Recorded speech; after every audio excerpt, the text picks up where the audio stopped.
యేసు ప్రభు పొందినటువంటి శోధనల గురించి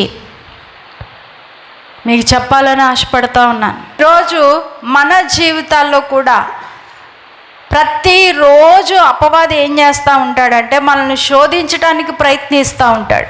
యేసు ప్రభు 40 దినాలు ఉపవాసం ఉన్న తర్వాత ఆయనకి 3 రకాలైన శోధనలు పొందినట్లుగా మనకి బైబిల్ గ్రంథంలో కనిపిస్తుంది. చూడండి, లూకా సువార్త 4వ అధ్యాయం 1వ వచనం నుంచి చదువుదాం. మొదటి శోధన ఏ సమయంలో యేసు ప్రభుకు వస్తుంది అని అంటే ఆకలితో ఉన్న సమయంలో. అలాగే ఇక్కడ యేసు ప్రభుకి మంచి ఆకలేస్తూ ఉంది. ఆకలితో ఉంటే అపవాది వచ్చి ఏమంటుంది, మొదటే ఏమంటుంది, నీవు దేవుని కుమారుడవైతే. ప్రారంభంలోనే ఎలా స్టార్ట్ చేసిందో చూడండి, ఎలా రెచ్చగొడతా ఉందో కదా. అపవాదిగాడి యొక్క ప్లాన్ ఎలా ఉంటుంది అని అంటే మనిషిని రెచ్చగొడతా ఉంటాడు. ఇప్పుడు చూడండి, మన కుటుంబాల్లో ఏదైనా చిన్న గొడవ జరుగుతుంది అనుకోండి, పక్కనున్న వాళ్ళు ఏం చేస్తారు, గొడవ తగ్గించడానికి చూసేవాళ్ళు కొంతమంది అయితే వాడికి ఇంకా కోపం పుట్టేలాగా వాడిని ఏం చేస్తూ ఉంటారంటే రెచ్చగొడతా ఉంటారు. చాలాసార్లు కోపం వచ్చినప్పుడు రెచ్చగొట్టే వాళ్ళు ఎక్కువైపోతే ఏం చేస్తారు, వాళ్ళు కోపం ఇంకా పెరిగిపోయి వాళ్ళు చెయ్యకూడని కార్యాలన్నీ చేసేస్తారు. ఇక్కడ మనం గ్రహించాల్సింది ఏంటి అని అంటే మన జీవితంలో ఎవరైనా మనల్ని రెచ్చగొడుతున్నారు అని అంటే అక్కడ ఏం పని చేస్తుంది, ఎవరు దూరారు వాళ్ళు. అక్కడ యేసు ప్రభుని ఏమని రెచ్చగొడుతుంది, నీవు నిజంగా దేవుని కుమారుడవైతే. ముందు వచనాలు చూద్దాం. చూడండి, లూకా సువార్త 3వ అధ్యాయం 21 నుంచి 22 వచనాలు. పై వచనాల్లో మనం చదివితే దేవుడు ఏమంటున్నాడంటే, ఈయన నా ప్రియ కుమారుడు, ఈయన యందు నేను ఆనందించుచున్నాను. దేవుని యొక్క ఆత్మ ఏమంటుంది అని అంటే, నీవు నా ప్రియమైన కుమార్తెవి, నా ప్రియమైన కుమారుడివి అని దేవుని ఆత్మ చెప్తా ఉంటే అపవాది ఏమంటాడు తెలుసా, నువ్వు నిజంగా దేవుని కుమారుడివైతే, నువ్వు నిజంగా దేవుని కుమార్తెవైతే పలానాది చేసి చూపించు, పలానాది చెయ్యి, అలా చెయ్యి, ఇలా చెయ్యి అంటాడు. మనం గ్రహించాలి ఏంటి అని అంటే మనము దేవుని కుమారులము కుమార్తెలము అని అపవాది గాడి దగ్గర రుజువుపరుచుకోవాల్సిన అవసరత లేదు. ఎందుకనంటే యేసు ప్రభు కనుక నిజంగా నువ్వు దేవుని కుమారుడవైతే అని చెప్పినప్పుడు యేసు ప్రభు రుజువుపరుచుకున్నాడు అక్కడ? లేదు. వాడి దగ్గర మనం రుజువు చేసుకోవాల్సిన అవసరం లేదు. దేవుడే చెప్తున్నాడు, నువ్వు నా కుమార్తెవి, నా కుమారుడివి అన్నాడు. అన్న తర్వాత నువ్వు అపవాది దగ్గర రుజువుపరచాల్సిన అవసరత లేదు. ఒకవేళ యేసు ప్రభు రుజువుపరిచాడు అనుకోండి, చేయగలడా చేయలేడా? రాళ్ళు రొట్టెలుగా ఖచ్చితంగా చేయగలడు. చెయ్యగలిగిన ఆ శక్తి ఉన్నా కూడా యేసు ప్రభు ఏం చేయలేదు అని అంటే అపవాది దగ్గర దాన్ని రుజువుపరచలేదు. ఎందుకు అని అంటే నిజంగానే ఆయన దేవుని కుమారుడు, ఒకరికి చెప్పాల్సిన అవసరం లేదు.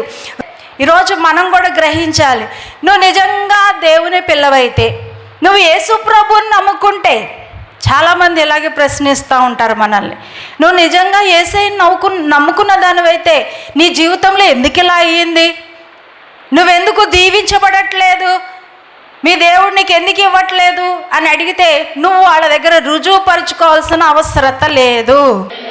దేవుడు ఇవ్వాల్సిన టైంలో ఇస్తాడు. దేవుడే నిన్ను రుజువుపరుస్తాడు, నువ్వు నా కుమార్తెవి కుమారుడివి అని. సాతానుగాడు ఏం చేస్తాడు అని అంటే మన యొక్క బలహీనతను చూస్తూ ఉంటాడు.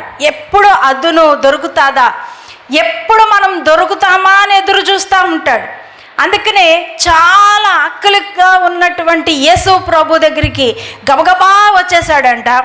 వచ్చేయమంటున్నాడు, ఈ రాళ్ళు ఏం చెయ్యి, రొట్టెలుగా చేసుకొని తిను అంటున్నాడు. ఈరోజు మనల్ని కూడా అపవాది ఇలాగే శోధిస్తాడు. ఈ కోణంలో కాకపోవచ్చు కానీ వేరే వేరే కోణాల్లో అపవాదిగాడు మన దగ్గరకు వచ్చి మనల్ని శోధించడానికి ప్రారంభిస్తాడు. మన ఇంట్లో పరిస్థితి బాగాలేదు కదా, నీ ఇంట్లో పరిస్థితి బాగాలేదు కదా, కాబట్టి పక్కనున్న తోటలో ఒక్క కాయ కోసుకుంటే తప్పు కాదు. ఆనపకాయ తోట ఉంది, ఒక కాయ పట్టుకెళ్ళు, కాయలన్నీ నువ్వు తీసేసుకున్నావు అనుకో తప్పు. ఒక కాయ అనుకో ఏం కాదు, ఒక కాయ తీసుకెళ్ళావు అనుకో మీ ఇంట్లో చక్కగా వండుకొని తినచ్చు. నీకు ఇంట్లో గడవట్లేదు కదా, కూరగాయలకి నీకు డబ్బులు లేవు కదా, ఒక కాయ పట్టుకెళ్తే తప్పు కాదు అంటాడు. ఇప్పుడు అది ఏ శోధనలోకి వచ్చినట్టు? యేసు ప్రభు దగ్గరికి అపవాది ఏ శోధన తీసుకొచ్చాడో మొదటి శోధనలో నువ్వు పడిపోతున్నట్టు లెక్క. లేకపోతే నువ్వు ఎక్కువ డబ్బులు లంచం తీసుకోవట్లేదు కదా, నీ పరిస్థితి బాగాలేదు, ఒక 1000 రూపాయలు ఎక్కువ తీసుకో చాలు. ఎక్కువ కాదు కదా లంచం, వాళ్ళైతే బోల్డ్ లక్షలు తీసుకుంటున్నారు. నువ్వెంత? ఒక 1000 రూపాయలు. పెట్రోల్కి కావాలి కదా, నీకు పెట్రోల్కి ఎవరిస్తారు డబ్బులు? ఎంత చక్కగా మాట్లాడతాడో తెలుసా అపవాది. పెట్రోల్కి కావాలి కదా, ఒక 1000 రూపాయలు ఎక్కువ తీసుకో. నువ్వు తీసుకునేది ఏం తప్పేం కాదు, లంచం కాదు అది, పెట్రోల్ ఛార్జ్. చిన్న అబద్ధం ఆడడం తప్పు కాదు, పెద్ద పెద్ద అబద్ధాలు అయితే నువ్వు తప్పు చేసినట్టు. నీ పరిస్థితి బాగాలేదు, దేవుడికి తెలియదా నీ పరిస్థితి? దీన స్థితిలో ఉన్నావో దేవుడికి తెలియదా? చిన్న అబద్ధం ఆడు సరిపోద్ది, ఏం కాదు, అది తప్పు కాదు అంటాడు. కానీ యేసు ప్రభు ఏమంటాడు తెలుసా? మానవుడు రొట్టె వలన కాదు కానీ దేవుని నోట నుండి వచ్చు ప్రతి మాట వలన జీవిస్తాడు. యేసు ప్రభు 40 దినాలు ఉపవాసమున్న తర్వాత ఆకలి వేస్తూ ఉంటే అపవాది వచ్చి శోధించినప్పుడు యేసు ప్రభులో ఉన్నటువంటి ఆ విశ్వాసం, ఆ శక్తి ఏంటి అని అంటే, నేను దేవునికి దగ్గరగా ఉన్నాను. నిజంగా దేవునికి దగ్గరగా ఉన్న వ్యక్తివైతే నీకు వచ్చినటువంటి ఈ శోధనలో నువ్వు ఎంత మాత్రం పడిపోవు. దేవుడికి నీకు దూరం ఉందనుకో, వాడు చెప్పేవన్నీ నువ్వు నమ్మేస్తావు. నిజమే, ఒక్క 1000 రూపాయలు అడగడం తప్పు కాదు, ఒక్క ఆనపకాయ కోసుకోవడం తప్పు కాదు అనిపిస్తుంది. ఇక్కడ ఇంకొక విషయాన్ని మనం చూడాలి. ఇక్కడ యేసు ప్రభు మనకి ఎలా కనిపిస్తున్నాడంటే నూతన ఇశ్రాయేలుగా కనబడుతున్నాడు. ఎందుకు అనంటే ఇశ్రాయేల్ ప్రజలు అరణ్యంలో ప్రయాణం చేస్తూ ఉన్నారు. అపవాది చాలా రకాలుగా ఇశ్రాయేల్ ప్రజల్ని శోధిస్తూ వచ్చింది. ఇక్కడ కూడా యేసు ప్రభు 40 దినాలు ఉపవాసం ఉన్నాడంట. ఉపవాసం ఉన్న తర్వాత అరణ్యంలో ప్రయాణం చేస్తూ ఉంటే యేసు ప్రభువును కూడా అపవాది ఏం చేసింది? శోధించడానికి ప్రారంభించింది. ప్రజలు శోధింపబడ్డారు, శోధనలో పడిపోయారు. కానీ యేసు ప్రభు శోధింపబడ్డాడు, శోధనలో పడలేదు. అందుకనే యేసు ప్రభుని ఏమని చెప్పచ్చు అంటే నూతన ఇశ్రాయేలు అని చెప్పచ్చు. ఇప్పుడు వీళ్ళకి ఏం కావాలంట? ఇశ్రాయేల్ ప్రజలకి ఆహారం కావాలి. ఆహారం కోసం ఎవరి మీద సణుగుతున్నారు? మోషే అహరోన్ల మీద సణుగుతూ ఉన్నారంట. మేము ఆకలితో చచ్చిపోవాలనుకుంటున్నాం, నువ్వు ఇక్కడ తీసుకొచ్చావు, మాకేం పెట్టావు, ఏం చేసావు అని వ్యతిరేకంగా మాట్లాడుతూ దేవునికి వ్యతిరేకంగా పాపం చేస్తూ ఉన్నారు. కానీ మన మంచి మాదిరి యేసు ప్రభు మాత్రం ఏమంటున్నాడంటే, ఆకలితో ఉన్నా కానీ నేను ఎవరి వలన తృప్తి పడతాను? దేవుని నోట నుండి వచ్చే ప్రతి మాట వలన నేను జీవిస్తాను అంటున్నాడు. ఈరోజు లోకల్లో ఒక సామెత ఉంది. ఏంటి అనంటే, ఆకలి రుచి ఎరగదు, నిద్ర సుఖం ఎరగదు. ఆకలి వేసినప్పుడు చూడండి, ఎంత దరిద్రంగా కూర ఉన్నా కానీ ఏం చేస్తారు? తినేస్తారు. అదే ఆకలి లేదనుకోండి, బాగున్న దానికి కూడా ఎన్నో వంకలు పెడతారు. ఇప్పటికీ కూడా ఆఫ్రికా ప్రాంతంలో ఆహారం లేక ఎవరైనా చనిపోతే ఆ శరీరాన్ని తినేవాళ్ళు ఉన్నారంట, తెలుసా? ఇప్పటికీ. ఎందుకు తింటున్నారు వాళ్ళు? ఆకలికి తట్టుకోలేక. కొన్ని ప్రాంతాల్లో మట్టి తింటున్నారు, కొన్ని ప్రాంతాల్లో ఆహారం దొరక్క వాళ్ళు భయంకరమైన పాపాలు చేయడానికి ప్రయత్నిస్తూ ఉన్నారు, హత్యలు చేస్తున్నారు, దొంగతనాలు జరుగుతున్నాయి, భయంకరమైనటువంటి కార్యాలు జరుగుతున్నాయి. దానికి కారణం ఏంటి అని అంటే వాళ్ళకి ఆకలి. యాకోబు ఏసావుల యొక్క చరిత్ర మనకి తెలుసు. ఏసావు ఏం చేశాడు? ఒక్క పూట కూటి కోసం ఏం చేశాడంట? జ్యేష్ఠతోపు హక్కునే అమ్మేశాడంట. చూడండి, ఆహారం కోసం మానవుడు ఎంత భయంకరమైన పాపం చేయడానికి కూడా వెనకాట్లేదు. ఇలాంటివి భయంకరమైనవి ఉన్నాయి. ఎందుకు జరుగుతున్నాయి ఇవన్నీ అని అంటే ఆహారం కోసం, తిండి కోసం. మానవుడు తిండి కోసం ఏదైనా చేస్తాడు. అందుకనే లోక సామెత చెప్తుంది, ఆకలి రుచి ఎరగదు అంటుంది. నిజమే, ఆకలితో ఉన్న వాడి దగ్గరికి మనం ఏదైనా పట్టుకెళ్ళామనుకోండి, వాడు ఏమి చూడకుండా తినేస్తాడు. అందుకనే అపవాది కూడా నువ్వు ఎప్పుడైతే ఆకలితో ఉంటావో, ఎప్పుడైతే ఏ అవసరత కోసమైతే నువ్వు ఎదురు చూస్తూ ఉంటావో, ఆ టైంలో వచ్చి అపవాది ఏం చేస్తాడంటే నిన్ను శోధించడానికి ప్రారంభిస్తాడు. ప్రభు నేర్పించే సత్యము పాఠం ఏంటి అని అంటే, నువ్వు కడుపుని మార్చుకోవడం ద్వారా, అంటే ఉపవాసం ఉండడం ద్వారా నువ్వు దేవునికి దగ్గర అవుతావు అని దేవుడు మనకి నేర్పిస్తున్నాడు. నువ్వు ఆకలితో ఉంటే ఎవరికి దగ్గర అవుతావంట? దేవుడికి దగ్గర అవుతావు అంటున్నాడు. కానీ లోకం ఏమంటది? సమస్త విద్యలు దేనికోసమంట? కూటి కోసమే అంటది, తిండి కోసమే. ప్రతీది నువ్వు సంపాదించేది అది దేనికోసం సంపాదిస్తున్నావు? లోకం ఏమంటది? తిండి కోసం. కోటి విద్యలు. దేవుడు అంటాడు, నువ్వు ఉపవాసం ఉన్నావా, ఆకలితో ఉన్నావా, నువ్వు దేవునికి దగ్గర అవుతున్నావు అంటాడు. ఎంత వ్యత్యాసం ఉందో చూడండి. లోకం చెప్పేదానికి దేవుడు చెప్పేదానికి చాలా వ్యత్యాసం ఉంది. చచ్చిపోయినా చచ్చిపోతామంటారు కానీ కడుపు మాత్రం మార్చుకోవట్లేదు. చూడండి, మనిషి తిండి కోసం ప్రయాసపడుతున్నాడు కానీ దేవుడు అన్నాడు, నువ్వు తిండి కోసం కాదురా, దేవుడి నోటి నుండి వచ్చే ప్రతి మాట వలన నువ్వు జీవిస్తావు, వాక్యం ద్వారా నువ్వు జీవిస్తావు. దేవుడు చెప్పిన మాట వింటే నువ్వు బ్రతుకుతావు. అంటే మనమేమంటాం? బిర్యానీ తింటే నేను బ్రతుకుతా, చికెన్ లేకుండా, మొక్క లేకుండా ముద్ద దిగదు మనకి.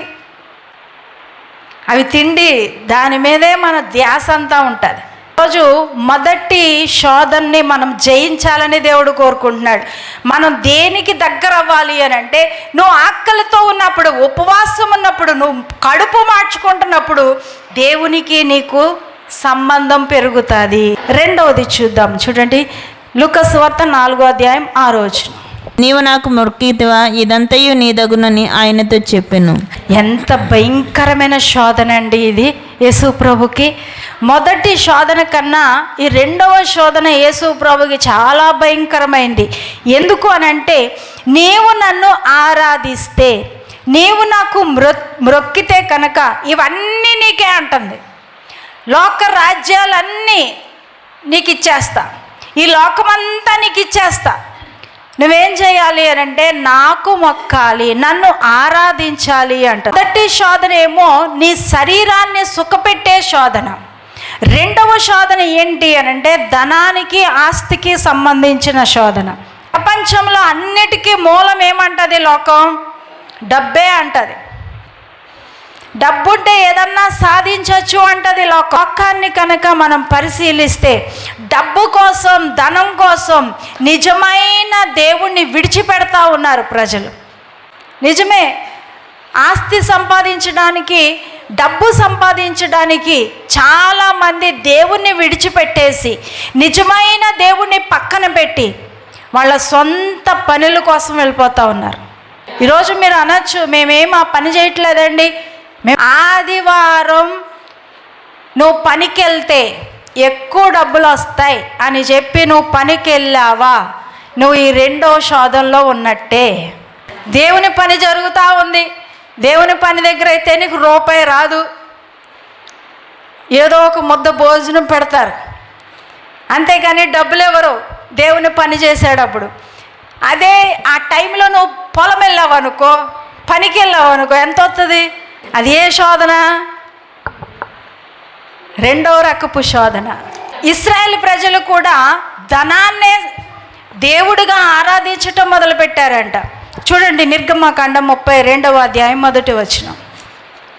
మోషే 40 దినాలు సీనాయి పర్వతం మీదకి వెళ్తే మోషే గురించి ఏమంటున్నారంటే, మోషే ఎక్కడికి వెళ్ళాడో మాకు తెలియదు, ఎప్పుడు వస్తాడో తెలియదు, కాబట్టి మా దగ్గర ఉన్న బంగారం అంతా ఇస్తాం, నువ్వు మాకు ఒక దేవుణ్ణి తయారు చేయి అని అడిగితే అహరోను ఏం చేశాడంటే వాళ్ళ దగ్గర ఉన్న బంగారం అంతా తీసుకొని ఒక దూడ తయారు చేసి ఇదిగో మీ దేవుడు అన్నాడు.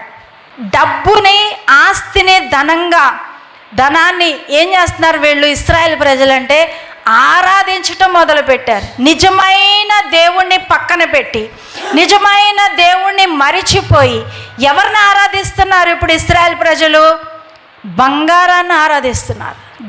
యేసు ప్రభు డబ్బు సంపాదించద్దు అనడానికి వ్యతిరేకి కాదు. మీరు అన్నీ సంపాదించుకోండి, కానీ ధనమే దేవుడుగా మారకూడదు. ఎత్తి మీద డబ్బు ఉండకూడదు. ఎక్కడుండాలి డబ్బు? కాళ్ళ కింద ఉండాలి. మనల్ని పరిపాలించే వాళ్ళు ఎక్కడుండాలి? శిరస్సు మీద ఉండాలి. కానీ కొంతమందికి డబ్బు ఎక్కడ ఉంటుంది? ఎక్కడ ఉంటుంది? దేవుడు ఎక్కడుంటాడు? డబ్బుని ఎప్పుడు మన కాళ్ళ దగ్గర పెట్టుకోవాలి. కాలికి డబ్బు తగిలింది అనుకోండి, ఏం చేస్తారు కొంతమంది? కొంతమంది కాదు, మీరేం చేస్తారు? ఇప్పుడు నేను ఒక 500 నోటు కాళ్ళ దగ్గర పెడతా, తన్నుతారా తన్నరా? మీ దేవుని తొక్కితే ఇంకేమైనా ఉందా? నేనైతే తొక్కి పడేస్తా. ఎందుకు? నా దేవుడు ఇంకా అంతకన్నా శక్తిమంతుడు. డబ్బుని కాలుతో తొక్కితే ఏమవ్వదు.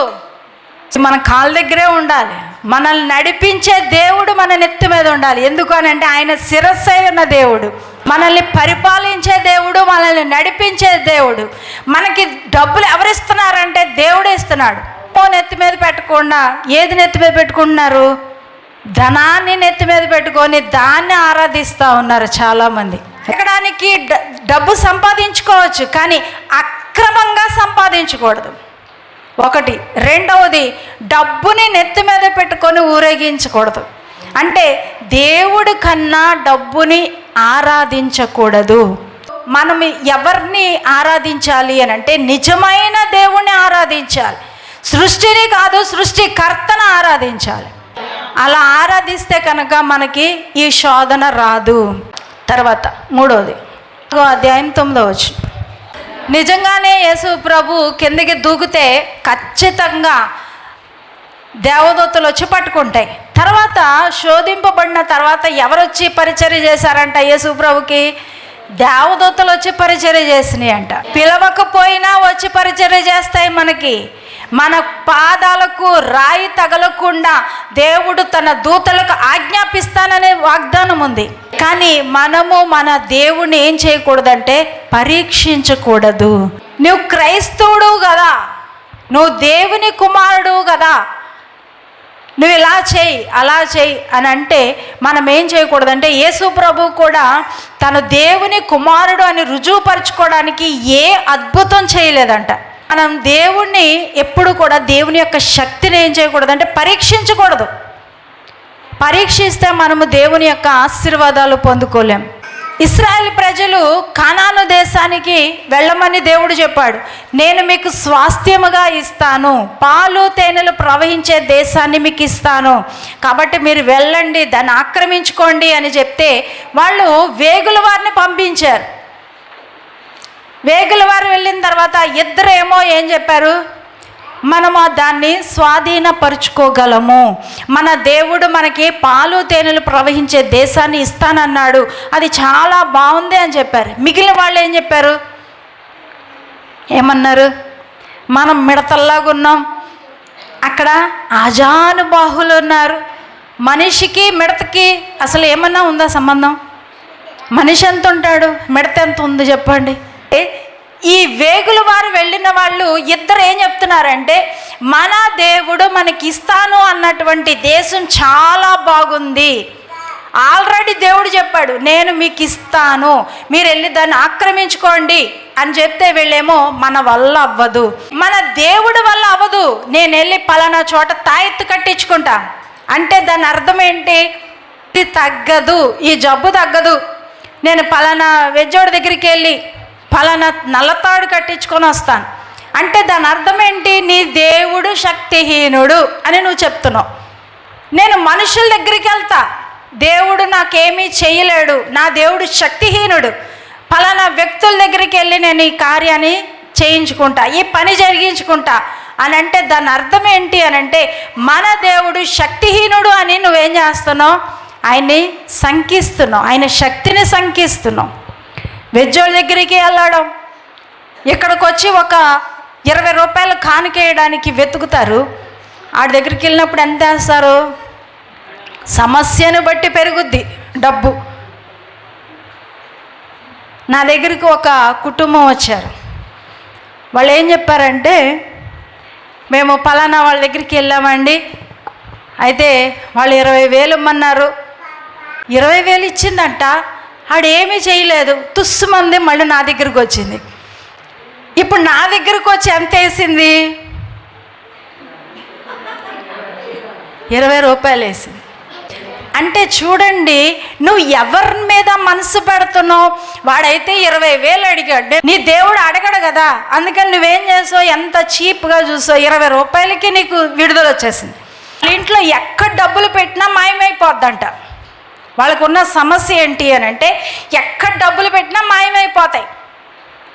చాలా చోట్లకి తిరిగారు, చాలా డబ్బులు అన్నీ దెయ్యం పట్టుకుపోతూ ఉంటే ఇచ్చేశారు బాగానే. ఒక వెజ్జోడి దగ్గరికి వెళ్ళి చెప్తే వాడు ఏం చేశాడు, 20,000 అన్నాడు. 20,000 ఇచ్చింది, అయినా పోతున్నాయి. కుదరదని ఇక్కడికి వచ్చింది. ఇక్కడికి వచ్చి 20 రూపాయలు తీసి వేసింది. దేవుడు నువ్వు వేసిన 20 రూపాయలని చూడలే, దేవుని శక్తి దగ్గరికి వచ్చావు కాబట్టి దేవుడు విడుదలపరిచాడు. ఎందుకు చెప్తున్నాను అని అంటే, దేవుని యొక్క శక్తిని మనం ఎప్పుడు శంకించకూడదు. అక్కడ వేగుల వారు ఇద్దరు మంచిగా చెప్పారు, మిగిలిన వాళ్ళేమో పెద్దగా చూపించారు సమస్యని. కానీ కానాను దేశం ఎవరు వెళ్ళారంట? వీళ్ళిద్దరు వెళ్ళారు, కానీ మిగతా వాళ్ళు అందరూ ఎక్కడ రాలిపోయారు?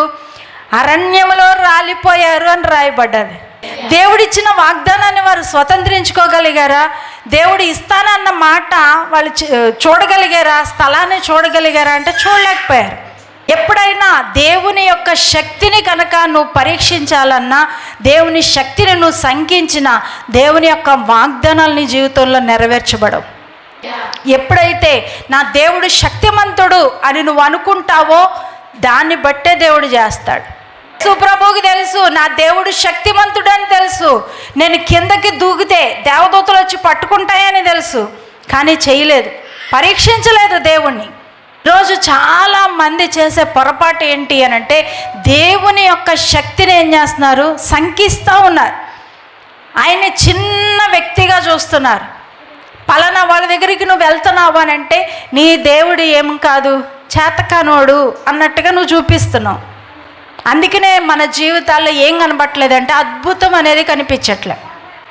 దేవుడు ఒక కార్యం చేయాలి అని అంటే నువ్వు దేవుడు యొక్క శక్తిని నువ్వు శంకించకూడదు, నువ్వు విశ్వసించాలి, అంతవరకే.